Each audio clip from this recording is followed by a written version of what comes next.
What if a single quote, just 7 words, could completely transform the way you live? What if it could help you let go of stress, fear, and even heartbreak? Now, imagine this quote is over 2,500 years old, and it's still more relevant today than ever before. In a few moments, I'm going to reveal this quote from the Buddha. And later in this video, I'll share something unexpected, a twist in how modern neuroscience supports this ancient wisdom in a way the Buddha couldn't have foreseen. But the real question is, are you brave enough to apply it to your own life? So, here it is. You only lose what you cling to. The Buddha. Simple, profound, and possibly life-altering. At first glance, it seems obvious. But as with all things Buddhist, the deeper you look, the more it reveals. Let's explore what it means to cling. To cling is to grasp, to hold on tightly, sometimes even desperately. But to what, exactly? We cling to our possessions, our cars, homes, even our smartphones. We cling to relationships, sometimes healthy, often not. We cling to opinions, political identities, childhood wounds.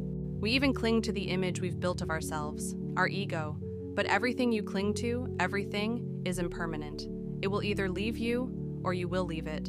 People die, jobs get downsized, looks fade, health shifts. Clinging turns natural change into unbearable suffering. The Buddha wasn't condemning love or ambition. He was pointing out that attachment turns these beautiful things into traps. When we wrap our happiness around something external, we hand it the power to destroy us.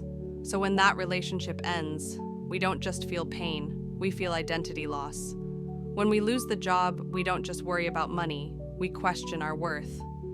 Clinging transforms change into crisis. But here's the deeper truth.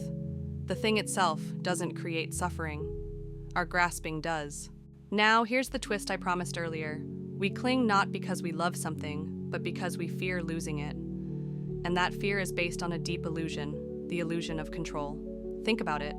You don't control your thoughts. They arise without your permission. You don't control your body entirely. It ages, gets sick, heals, often on its own schedule. You certainly don't control other people, but clinging tricks the brain into thinking it can control all of this, that it should. You say, "This person can never leave me," and so you text them obsessively. You say, "I must always succeed," and so failure feels like death. When reality doesn't match your inner narrative, you suffer. Not because life failed you, but because it didn't obey your script. You were never in control. The Buddha's quote slices through this illusion like a sword. You only lose what you cling to. If you stop clinging, you stop losing. Change still happens, but it doesn't devastate you. This isn't apathy, it's freedom. Let me tell you about Julia. She was a rising star in a tech firm, intelligent, driven, respected. But more than that, she was attached. Her identity was built on her job. Promotions were her validation. Her calendar, booked months in advance, was her badge of honor. Then, one Thursday afternoon, came the unexpected, a company merger. And just like that, Julia was out. Her world collapsed. But it wasn't just the job loss. It was the loss of identity, of control, of certainty.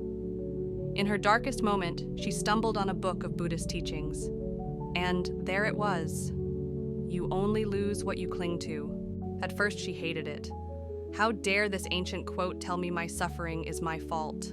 But over weeks, therapy, meditation, solitude, it began to sink in. She realized she hadn't lost herself, only the version of herself she was clinging to. She began rebuilding. This time, rooted not in titles, but in values, kindness, growth, awareness. She's now a mindfulness coach, helping others face the same abyss. And the quote that changed her life? It's still taped to her bathroom mirror. Now let's look at the science. This is the twist I mentioned.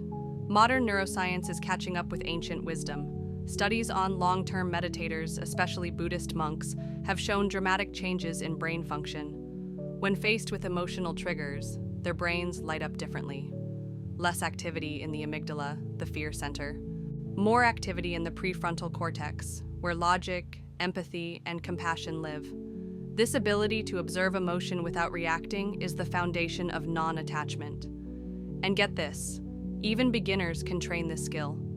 In one study, participants who simply labeled their emotions, "This is fear," "This is anger," showed reduced emotional reactivity. It's called affect labeling, and it's basically mindfulness in scientific clothing. This is the Buddha's insight, validated by fMRI scans. Freedom doesn't come from controlling life, it comes from loosening your grip on it. You might be wondering, okay, I get it, clinging causes pain, but how do I actually let go? Here are 3 daily practices to begin. 1. Name the clinging. When you're upset, pause and ask, what am I afraid to lose? That's the attachment. That's the story your ego is defending. Just naming it creates distance. Awareness breaks the spell. 2. Practice micro-loss. Every day, intentionally let go of something small. Skip your usual coffee, turn off your phone for an hour, say no to something you'd normally say yes to. Each time, remind yourself, I can let go and I'm still okay. It builds resilience. 3. Repeat the quote. Use the quote as a mantra. You only lose what you cling to. Say it in traffic. Say it before sleep. Whisper it when you're anxious. Let it become your mental reset button. Now, here's something most people miss. Non-attachment doesn't mean you stop loving, hoping, or dreaming. It means you stop turning those things into your identity. You can love someone deeply and still know they may leave. You can chase a goal with fire and still know the result doesn't define you. That's the paradox of real freedom. Clinging is tight, anxious, desperate. Letting go is open, grounded, wise. You stop reacting and start responding. You meet life on its terms, not just yours. And in that space, there's peace. That's what the Buddha wanted for you, not detachment, not coldness, but freedom from suffering. And it all begins with one realization. You only lose what you cling to. This isn't just a quote, it's a mirror. Look into it. Ask yourself, what am I clinging to right now? And then, bravely, gently, let go, even just a little. Because on the other side of clinging is clarity. On the other side of fear is freedom. If this message resonated, please like, comment, and subscribe to join us every week for wisdom that meets you where you are. Until next time, breathe deeply and let go.